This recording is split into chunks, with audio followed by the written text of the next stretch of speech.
All right, guys, Mike Hicks here with Mike Does. Been in Tampa for the day. Got 2 more days. We're down here for a creative deal structuring seminar. This is my favorite topic in real estate. I love learning about creative deal structuring. So I want to go through a few ways that we put the deals together, a few different ways that you can finance your deals or fund your deals, and blah, blah, blah. Really? Yeah. What else should I say?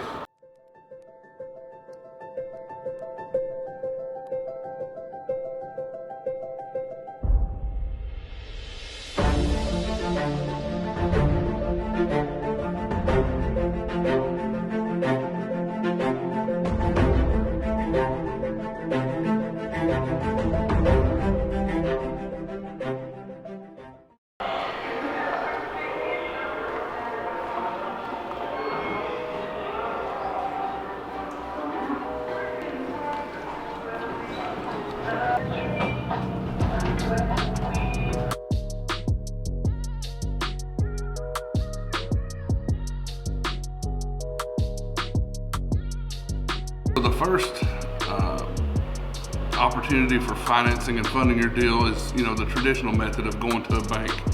You can go to a bank, take your papers, take all your documentation, see if you fit, see if your deal fits their little box, and jump through their hoops and see if you can get a deal done.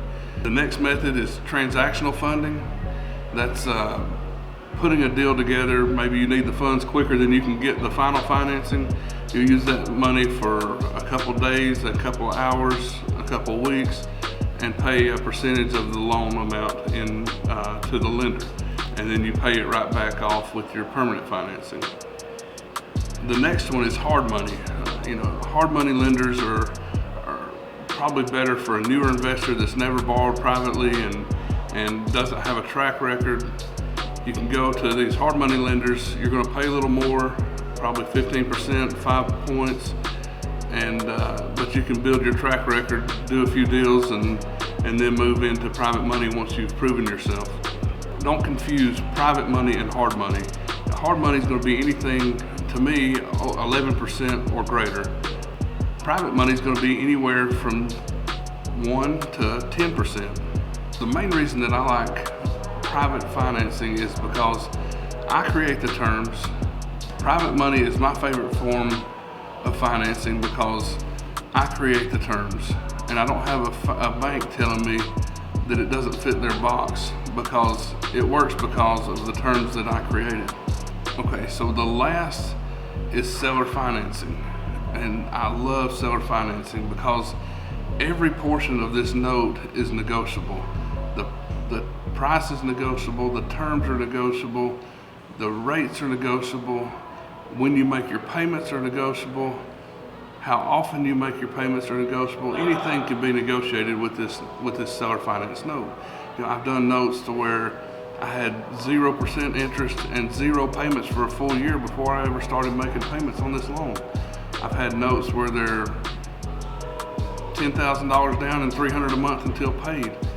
That's a no interest loan that you've created with a seller. That's creating money out of thin air. That's what I love about real estate and putting these creative deal structures together. Let's put that deal together. We'll start by looking at the deal that we did on the short-term rentals that were on the bluff. So when we started looking for this property, we wanted a property that was a unique location with a view or with a river, something that really stood out. So when you borrow money on land, A, the banks don't want to lend on it to begin with because it's undeveloped. And B, if they do, they want to lend 60% loan to value. So right off the bat, we're looking at more money than I want to put down into a deal.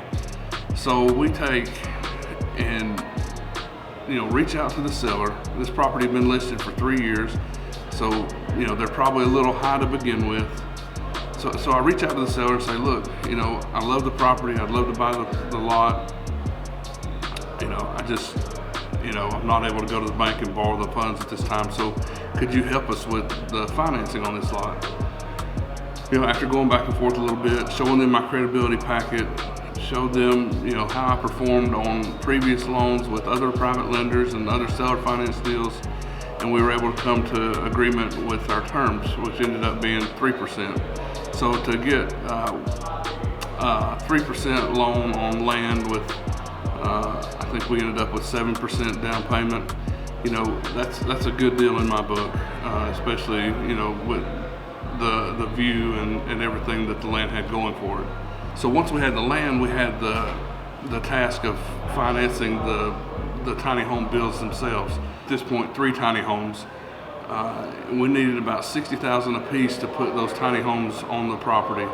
So this is where I reach out to my private lenders that I have relationships with, the ones that had written the letters that were in my credibility kit, my credibility packet.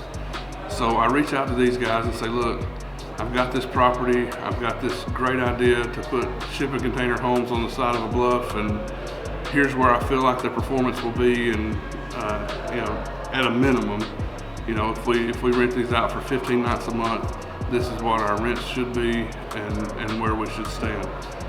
So I put together 3 individual seller or private money lender deals on each, you know, 1 for each container home, and then amortize those over 10 years.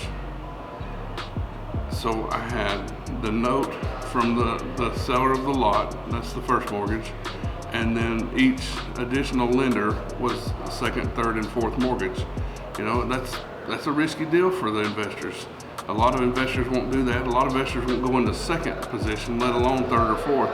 But again, you've built the rapport, you've built the relationships with these lenders, and they understand what you're doing with the proceeds of the short-term rentals, and we put it all towards investor number 2 that's in second position behind the land, and pay him off. Then we'll reach to, you know, investor number 3 and pay them off, and then fourth, and so on. In 4 years, we'll have all the investors paid off, with the exception of the first position mortgage on the land. If you remember, that mortgage was at 3%, so you know, I'm not jumping to pay that one off as quick as I am jumping to pay the second, third, and fourth off, because, well, you know, they're getting 6 to 8% interest on their money versus the 3% of the seller finance land deal. So this is just one of the ways that we put our deals together. You know, I try to get creative when I do these things. Even if we did go to the bank to borrow money to buy the land, more than likely you're not going to go to the bank and say, hey, I want to build 3 houses out of shipping containers and stick them on the side of the mountain. More than likely that's not going to fit their box. So this is why we did the deal the way we did. Leave a comment down below, let us know what you think. How would you put the deal together? I'd like to hear your thoughts. It's been a long day, seminar and all. It's about 11:30. I'm ready to get to bed. Make sure to like and subscribe. We'll see you guys next week.